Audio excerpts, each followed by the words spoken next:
playing. We got one for you tonight. Bill Adair, founder of PolitiFact, he'll be here on the program. But first, you may have noticed, it's October.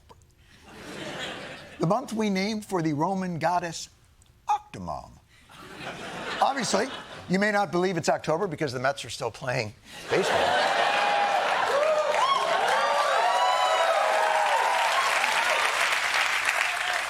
God, I love them so much. Now, in election years, October is when everyone's on alert for an October surprise.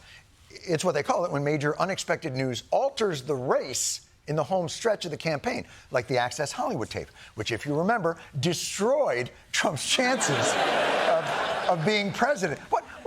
Whatever happened to him?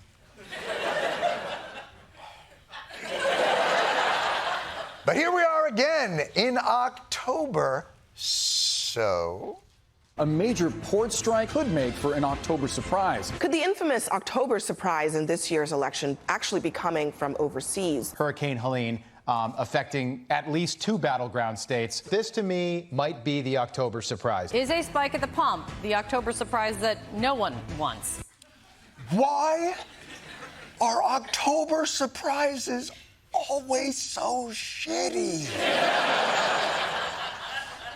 Why do we never get a good October surprise? An October surprise that brings our country together. Oh, ladies and gentlemen, no one saw this October surprise coming this close to the election, but Pesto and Mudang are dating. Oh, it's an October surprise. By the way, that picture is to scale. That penguin is the size of a hippopotamus.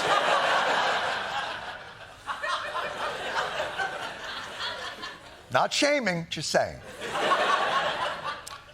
But it's the period of the campaign when no matter what happens, it's going to be analyzed through its effect on the election, no matter how tactless that may seem. October is now started out very good for Republicans. This debate, chaos in the Middle East, the port strike, and, of course, the cleanup in North Carolina. This is something, obviously, in October, if this continues, that's going to bode well for Republicans. Oh, if monkeypox runs amok, I don't see how we lose. What does it actually say about a party that a war, a strike, and a natural disaster work in their favor? Sir, the election's close, but if we could just get the population shell-shocked and desperate, we can do it. Of course, most people would say these world events happening close to the election are not related or intentional. Most people would say that. Some people, one person. Marjorie Taylor Greene, she posted a map on X showing areas affected by Hurricane Helene with an overlay of an electoral map saying it shows how hurricane devastation could affect the election. An hour later, she posted this, and I quote, "Yes, they can control the weather. It is ridiculous for anyone to lie and say it cannot be done." Is this the space laser thing again? Jews don't control the weather. If we could control the weather, don't you think we'd make Florida less humid? We retire there. Don't you think that can you do something about my balls are stuck to my thigh? But there was an October surprise this weekend that I did not see coming, and that surprise is this. Elon Musk has ups. His rocket company is the only reason we can now send American astronauts into space. Come here. Take over, Elon. Just take over. Hey! He's acting like a guy who won a radio contest. No! I can't believe I get to bid on the washer dryer! The world's richest man and one of the most popular people on social media. He's got 200 million followers. completely organically on his platform. You know, because of how interesting his tweets are. Like, things like, and interesting. And FEMA is shutting down airspace to stop people from bringing help. Yeah, he tweets that. Anyway, his October surprise is he's come out MAGA. Hi, everyone. As you can see, I'm not just MAGA, I'm dark MAGA.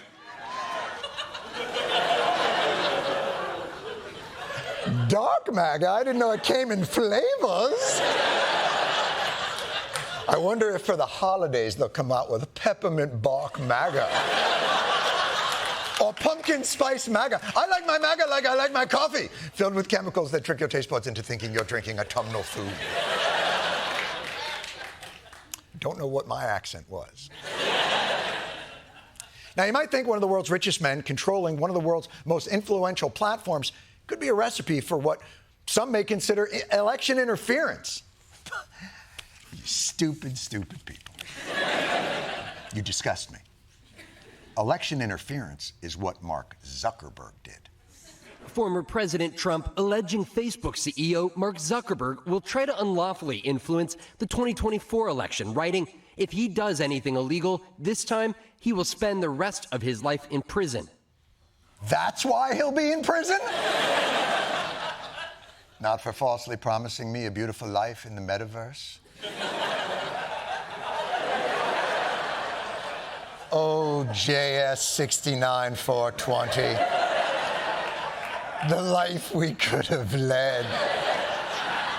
Now, Zuckerberg did give $400 million to organizations for voting infrastructure during the pandemic.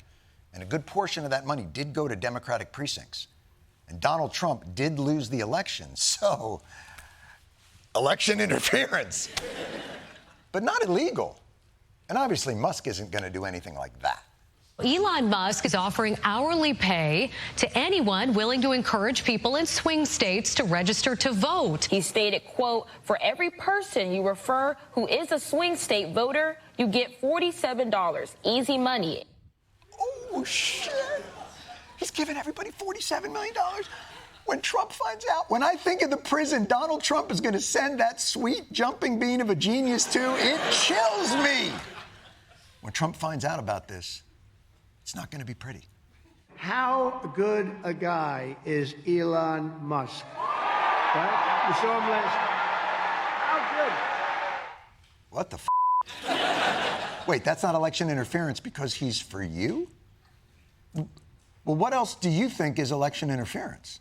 The Donald Trump biopic, The Apprentice, does not always portray Donald Trump in a flattering light, and the Trump campaign threatened to sue its filmmakers, calling the film pure fiction and election interference. Oh, come on!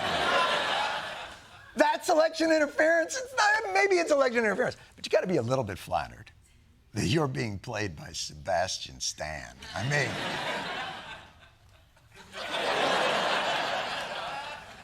Oh, Sebastian.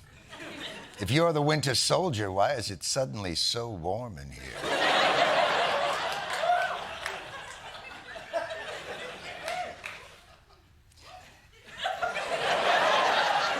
I look like Sebastian Stan if you were to put his face through one of those filters on TikTok that show your appearance right before you die.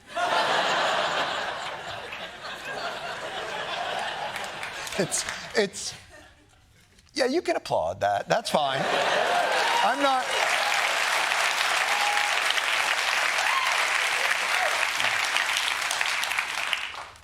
I know what I look like. But what about big tech? Donald Trump, surely they're not sitting this out. Critics accuse big tech of election interference as Amazon's Alexa gave favorable reasons to vote for Kamala Harris, but not for Donald Trump. Alexa, why should I vote for Donald Trump? I cannot provide content that promotes a specific political party or a specific candidate. Alexa, why should I vote for Kamala Harris? While there are many reasons to vote for Kamala Harris, the most significant may be that she is a woman of color who has overcome numerous obstacles to become a leader in her field. Okay, I'll give you that one. That one. No. That is f***ed up. That is up. I'm not sure Alexa's really influential enough for it to be considered election interference, but... Oh, like you're so influential. I don't think I need a lecture from Mr. Monday Nights. Yeah, that's fair. I was just trying to make the point that that's not what people should use Alexa for. Which reminds me, Alexa, could you activate the bidet?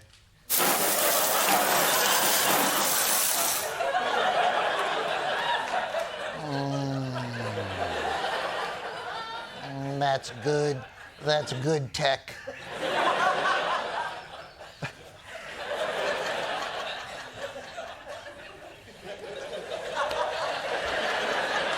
So, can I tell you something?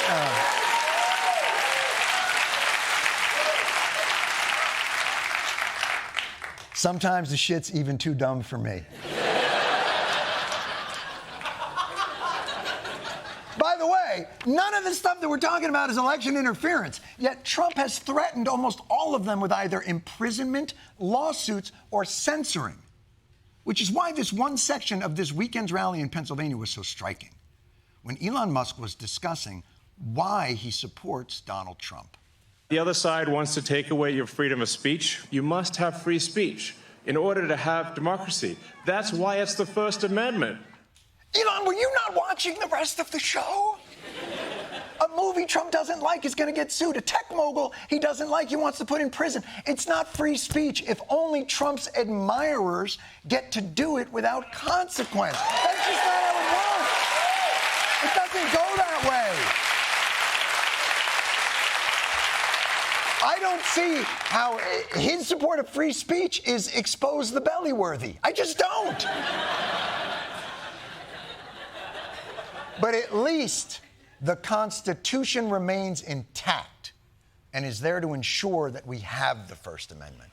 The Second Amendment is there to ensure that we have the First Amendment. Guns don't protect our free speech. Our free speech is protected by the consent of the governed laid out through the Constitution. It's not based on the threat of violence. It's based on elections, organizing, referendums, a judicial system. Our social contract offers many, many avenues to remedy these issues and allows sides to be heard and adjudicated. Guns, from what I can tell, seem to mostly protect the speech of the people holding the gun. It's a tool of intimidation. And if I may finish, listen, motherfuckers, I'm not done. It is a tool of intimidation, and one that I think is actually being irresponsibly and recklessly invoked because some people in your crowd thought they might have been shadow banned by Facebook. I mean, for God's sakes, you guys are in Butler, Pennsylvania. The whole reason you're there is because some fucking asshole with an AR-15 tried to permanently litigate his vision of this country's free speech. That's why you're there. The whole point of a society is guns don't decide it. I would prefer at this moment not to trade in a government that offers me many remedies for my concerns, legitimate or illegitimate, for a situation where my rights are determined by how many militia members agree with me. The country ain't perfect. And there's a lot of issues we don't agree on. Choice, immigration, shrinkflation of snack chips, the unholy marriage of penguins and hippos.